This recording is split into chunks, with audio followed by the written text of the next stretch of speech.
আকাশপথের যাত্রীদের প্রকৃত বাড়ায় গন্তব্যে পৌঁছাতে বিভিন্ন নির্দেশনা সহ পরিপত্র জারি করেছে বেসামরিক বিমান পরিবহন ও পর্যটক মন্ত্রণালয়। 11 ফেব্রুয়ারি মন্ত্রণালয়ের CA2 অধিশাখা থেকে পরিপত্রটি জারি করা হয়। এতে স্বাক্ষর করেন মন্ত্রণালয়ের সিনিয়র সহকারী সচিব রোমানা ইয়াসমিন। পরিপত্রে বলা হয়েছে, অনতিবিলম্বে গ্রুপ টিকিট বুকিং সহ যে কোনো প্রকার টিকিট বুকিংকালে ভ্রমণেচ্ছু যাত্রীর নাম, পাসপোর্ট নাম্বার ও পাসপোর্টের ফটোকপি সহ বুকিং সম্পন্ন করতে হবে।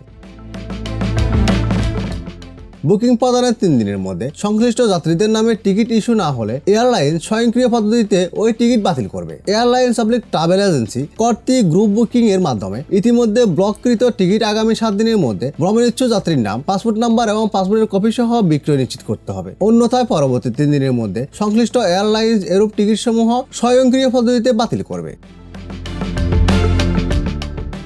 গ্রুপ বুকিং এর ক্ষেত্রে টিকিটের প্রকৃত বিক্রয় মূল্য বিক্রয়ের সঙ্গে সঙ্গে বেসামরিক বিমান পরিবহন ও পর্যটক মন্ত্রণালয়কে অবহিত করতে হবে এবং মন্ত্রণালয় তা জনগণকে জানাতে ওয়েবসাইটে প্রকাশ করবে।